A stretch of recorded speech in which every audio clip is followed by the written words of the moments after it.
Olá pessoal, bem-vindos a mais um podcast da Rafus Press. Hoje nós vamos ter fazer um experimento interessante, né? Na semana passada fiz uma resenha de imaginação, de memória, de um livro que eu não tenho mais, não sei se vou ter um dia. Entrei em contato com o autor me respondeu a mesma resposta que ele me mandou mais de 10 anos atrás. Suponho que isso não é um bom sinal. Então, creio que esse livro vai ser muito difícil de conseguir. Não é impossível, mas é bastante difícil. E hoje eu resolvi fazer um pouco diferente, né? Fazendo justamente esses experimentos, né, junto com os nossos espectadores aqui, né? Esses experimentos bibliófilos, né? Hoje o que eu vou fazer? Eu vou trazer alguns livros que são reais, embora alguns deles também estejam meio esgotados, sejam difíceis de acessar, mas a gente vai ver isso com calma em breve. Esses livros são reais, mas eles parecem quase livros inventados, não é? Se eu descrever alguns desses livros para um leitor ou para um colecionador que não conheça, não é, digamos assim, o background, né, a precedência desse material, e não conheça a editora, ou não tem acesso, né, ou seja um livro difícil de achar e você não tem acesso a nada na internet muito claro, pode pensar que eu estou inventando, que é um livro inventado. Então eu vou apresentar 3 livros desses aqui no episódio de hoje, e mais 3 no próximo, né, eu acho. Talvez eu faça mais um. Totalizando aí pelo menos 6 livros que poderiam ser imaginários, que muita pessoa deve pensar que até, não é, como eu disse, se ouvir a descrição pode pensar que nem existe isso, mas existe. E eu vou elencar alguns dos motivos por que esses livros parecem imaginários, assim, quando eu for comentar sobre eles. Alguns deles eu não li inteiramente ainda, então vou 2 aqui, né, na verdade é bem esse caso. Estou lendo, né, um deles, eu li um pedaço, pretendo retomar no futuro, mas eu vou comentar por cima, não é uma resenha nem nada assim, na verdade, como eu falei, é uma apresentação de livros reais que poderiam ser imaginários, é o título no nosso episódio de hoje, né? Esse é o meu chouriço novamente fazendo um protesto, né? Então a gente pode começar explicando como é que é esse conceito, né? Existem alguns livros que eu já mostrei aqui várias vezes para todo mundo, né? Que são livros que tranquilamente seriam imaginários. Mas eles existem, foram impressos, tem um editor por trás, tem uma história editorial, tem mais de uma edição, né? Tem, um caso específico, não é bem tradução, mas uma reedição, né? Que é o caso, por exemplo, do Codex Serafinianus, né? Daquele Calendrier Magique, que foi reeditado recentemente pela Metastasis, né? Que eu mostrei aqui. O Codex eu vivo mostrando aqui, os meus tesouros bibliográficos, né? Então, não vai ser nenhum desses livros, porque eles são muito óbvios, né? Eu já falei deles muitas vezes, né? Vão ser outros livros de outras editoras no mundo todo, né? Não é exclusivo, poderia fazer um só de editoras britânicas, assim, poderia, mas não é? Alguns desses livros adotam outras línguas, ou línguas francas, né? Embora o país de origem não seja exatamente o idioma do livro, né?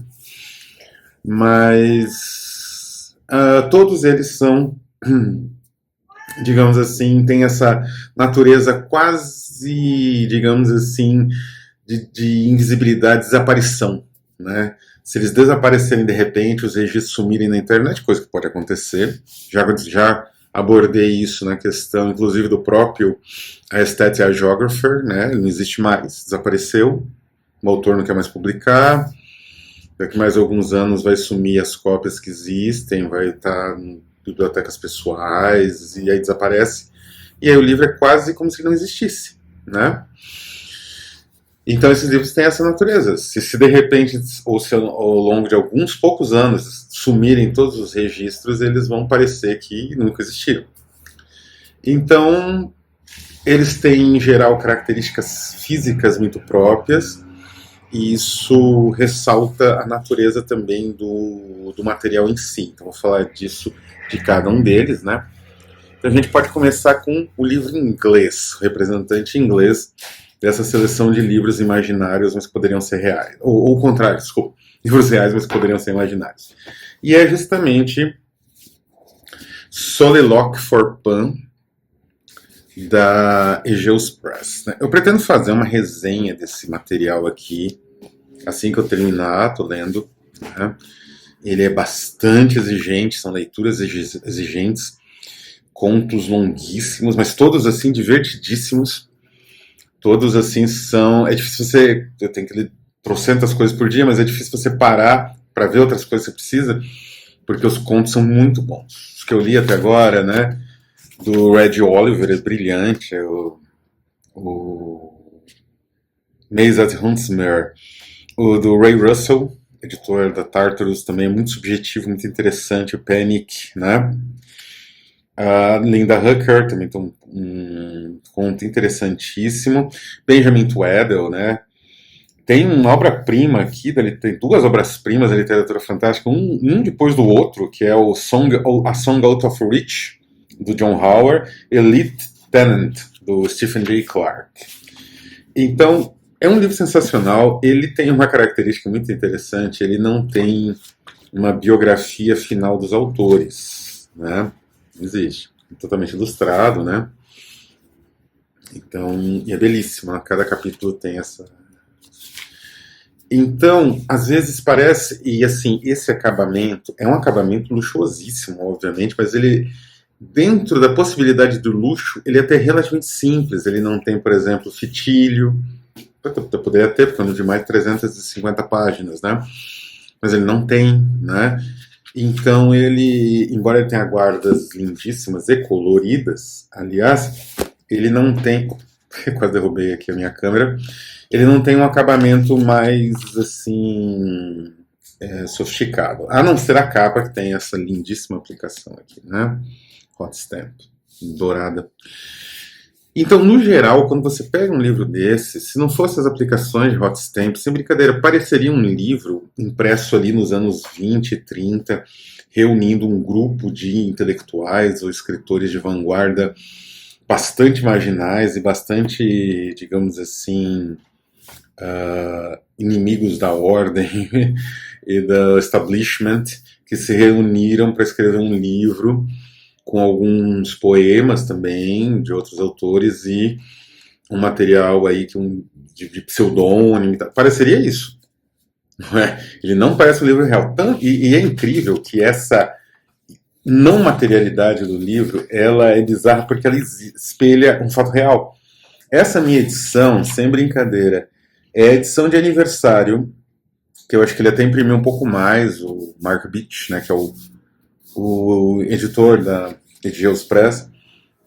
E essa edição de aniversário, sem brincadeira, acho que foi a segunda impressão da edição de aniversário, que é mais ou menos a quarta ou quinta impressão. O livro original saiu em 2015, tanto que aqui tem um conto extra do Benjamin Tweddle, não é? Que não tinha na edição original. Então, assim, é um livro que se tornou raro, ele difere uma edição da outra, ele é, ou seja, é uma coisa que parece, como eu disse, um livro que poderia ser inventado, né, tranquilamente. Você não diz que um livro com características tão peculiares, todas ao mesmo tempo, é um livro real, se você não tem ele na mão, assim. Então, nosso primeiro da lista esse eu fui destruindo uma caixa, é o Soliloquy for Pan. O segundo da lista é um livro de uma editora, na verdade, é editora nacional de Madrid. Esse livro é dos anos 70. Eu já comentei essa série. Essa série ela foi responsável, em parte, pela queda do Franco.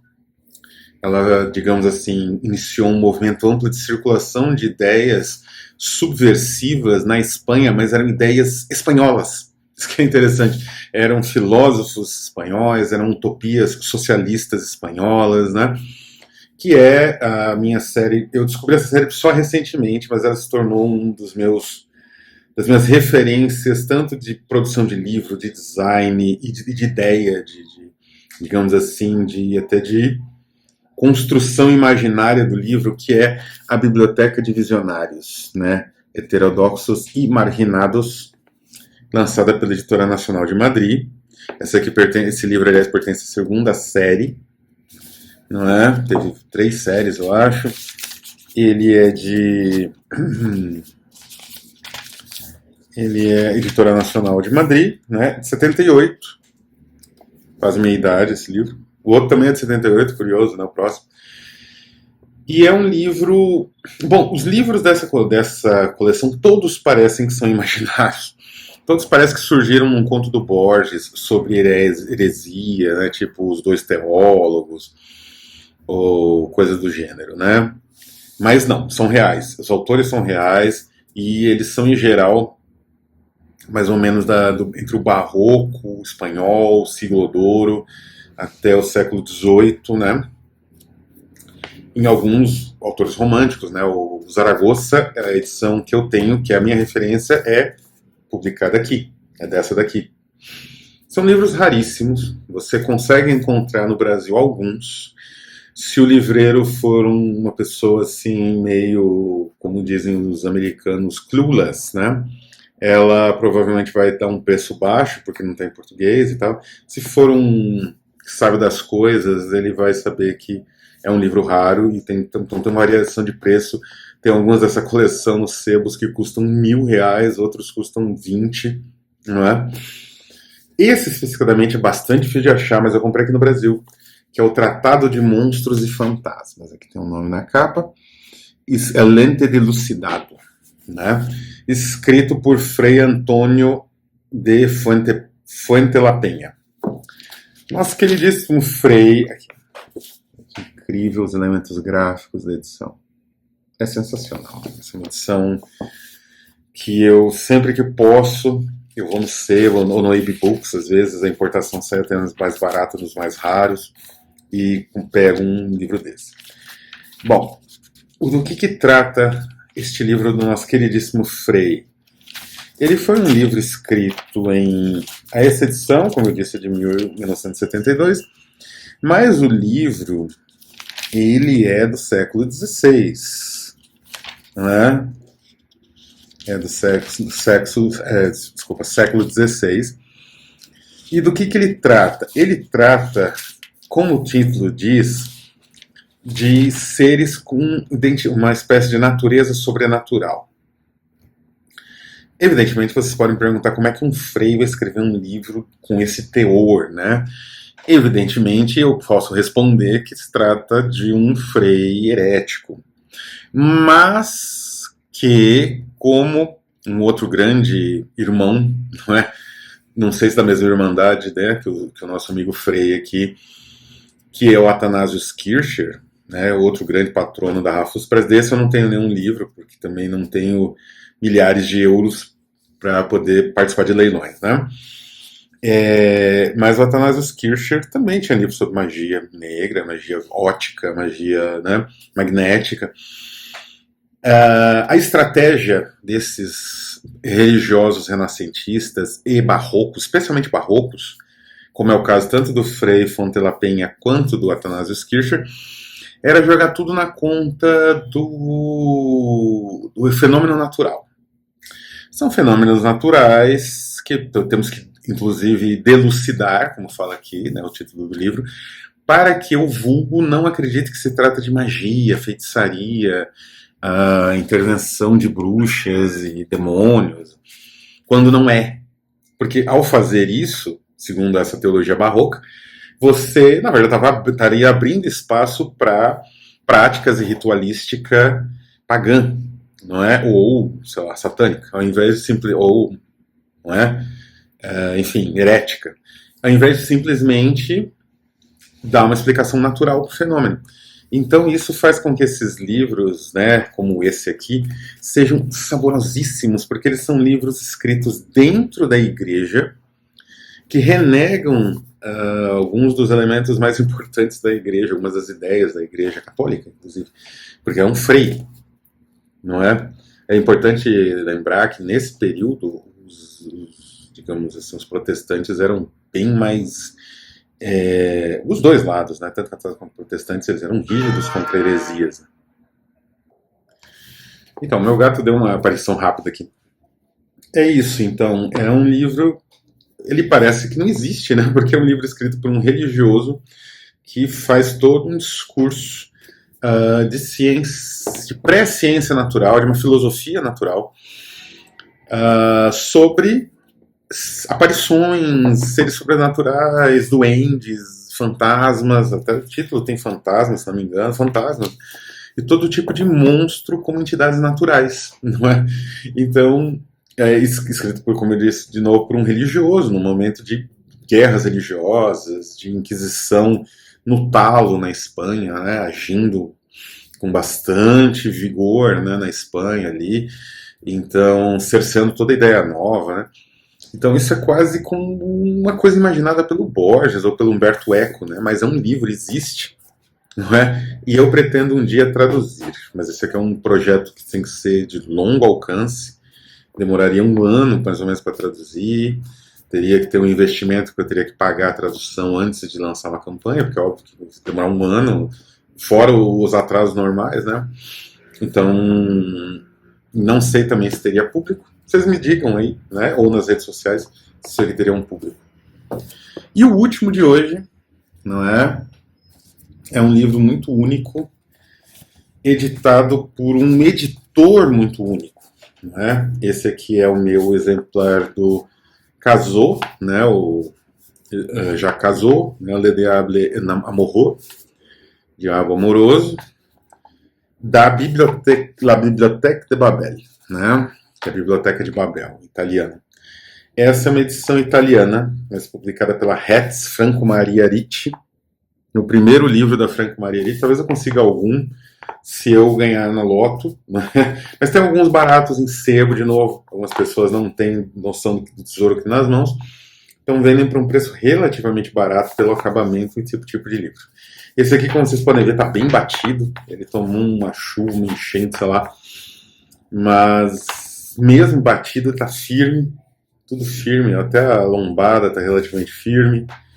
O papel é incrível, porque mesmo meio amassado devido à chuva, né? Ou provavelmente chuva, sei lá, umidade extrema. Não sei se o cara era um explorador de floresta, alguma coisa assim. O livro ele ainda se mantém, as páginas não estão quebradiças. Né? Essa edição ela foi publicada em 1978, aliás, também tem quase a minha idade. As obras eram escolhidas e apresentadas, a seleção e a apresentação era de Jorge Luis Borges, só isso. Depois, esses prólogos entraram no livro de prólogos dele, né? Tinha vários, né, de livros de prólogos que ele escreveu. E aí ele coletou todas essas introduções da Franco Maria Ricci, né? Acho que todas, não sei se entrou todas, mas a maioria. Como vocês podem ver, é um livro que é limitado, 4.000 exemplares. Né? Aparece aqui o selo da Franco Maria Ricci, a minha edição 1800 e tanto, caracteres Bodoni. Vou explicar por que é o Bodoni, inclusive, as fontes lindíssimas e deliciosas de ler, né? É uma obra única, né? E essa daqui é de uma das grandes séries da Franco Maria Ricci, né? Eles tinham duas grandes séries, Signes de l'Homme, Signos do Homem, né? E La Bibliothèque de Babel, né? Que italiana é a Biblioteca de Babel, né? Esse livro, ele parece também não ter uma existência real, né? Se você fala que, inclusive, que ele tomou chuva, sei lá, estava num ambiente, num barco no meio do delta do Mekong, alguma coisa assim aconteceu. Muita gente não acredita que as cores estão tão preservadas, nem parece que ele nunca tomou sol, né? São um pouquinho mais desgastado nesse canto aqui. Enfim. Essa obra, né, digamos assim, é rara. Alguns exemplares você encontra na biblioteca de raros da Unicamp, só que em italiano. Era uma editora que publicava em 3 idiomas, às vezes 4. Em geral, a Biblioteca de Babel em 2 idiomas diferentes, que é francês e italiano. não é? Mas as revistas, tá? Era francês, italiano, espanhol e inglês. E que diabo de editora é essa? E por que isso é espantoso ter isso hoje? É a Franco Maria Ricci, né? Ou FMR, devido ao nome do fundador. Franco Maria Ricci, ele era um cara muito rico que faz o que pessoas ricas deveriam fazer e não, ao invés de criar IA, criar editoras para publicar aquilo que eles gostam, que era basicamente isso que o Franco Maria fazia. Ele publicava aquilo que ele gostava, porque ele era rico, não é? Ele trabalhou, ele era filho de aristocratas, nascido em Parma, nos anos 30, trabalhou algum tempo como engenheiro, a formação dele era de engenheiro, né? Ele trabalhou em petrolíferas na Turquia, talvez ficando mais rico do que ele já era rico. E aí, quando ele voltou para a Itália, ele descobriu em algumas bibliotecas de livros raros material do Bodoni, inclusive um material um material contra as guerras, né? E que era uma reprodução em vários idiomas da Ave Maria, se não me engano, de uma oração católica, né? E aí ele fez essa edição atualizada, lindíssima, reproduzindo, né, o estilo do Bodoni. O Papa adorou, o Papa da época, que era João XXIII, sei lá. Isso já era nos anos 60, 50. Jacqueline Kennedy adorou, né, a revista FMR, que eu tive acesso na biblioteca do IFISH, na Unicamp, do Instituto de Filosofia e Ciências Humanas, é lindíssima, é uma das coisas mais lindas. E assim, eu ficava horas na biblioteca do IFISH antes da hora de voltar para São Paulo, justamente vendo essas revistas. Pegava várias, ficava vendo na biblioteca, não pode sair, né? E essa revista era, assim, quem assinava era a Jacqueline Kennedy, era o Fellini, né?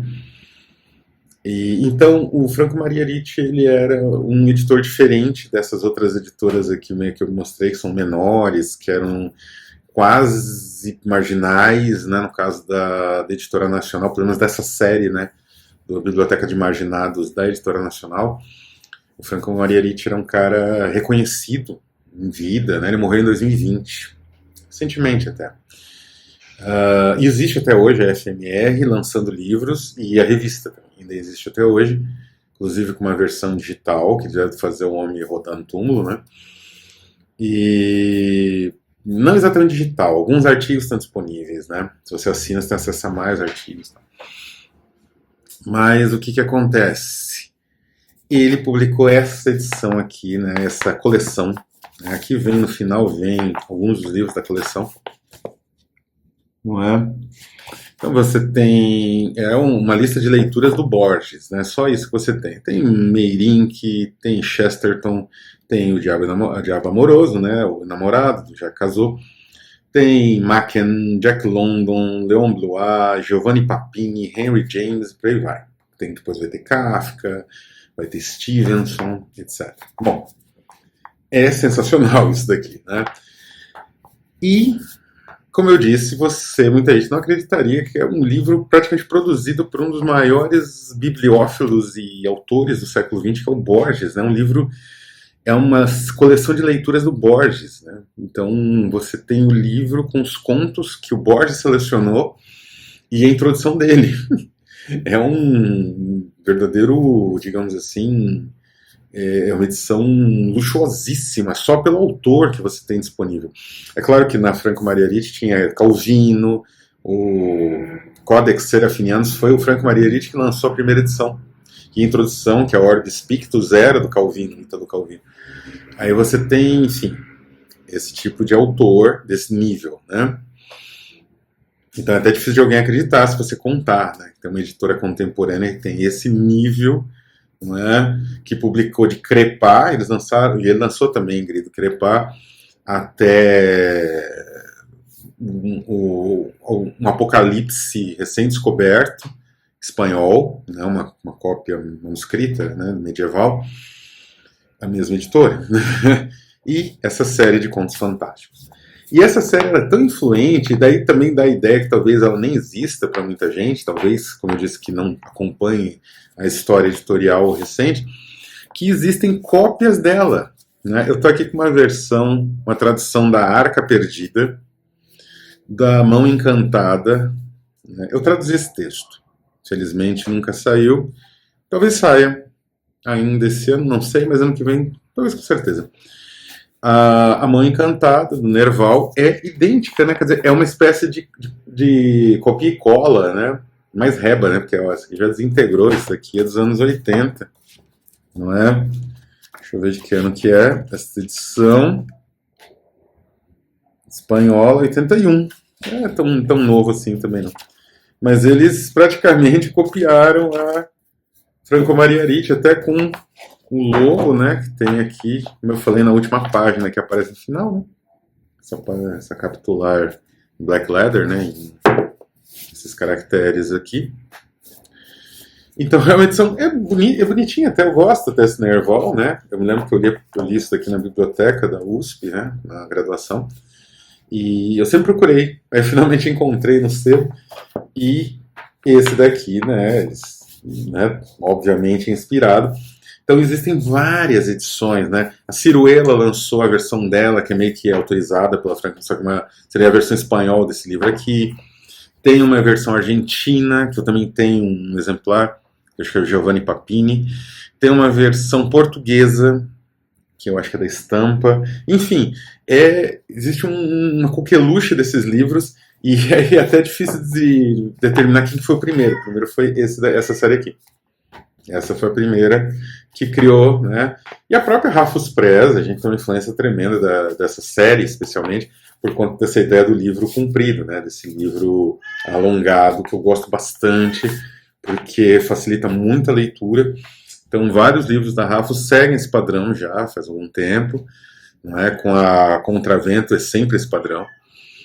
E então é isso, né? Aqui a gente termina nossa primeira jornada por livros que são reais, mas poderiam ser imaginários, né? Então a gente viu Soliloque Forpan, da Egeus, a gente viu El Lente Dilucidado, lançado dentro da série Biblioteca de Visionários, Heterodoxos e Marginados, e vimos aqui também uma série, né?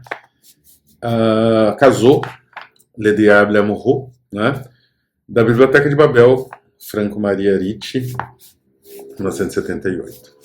Então é isso, pessoal. Vou ficando por aqui. Até a próxima.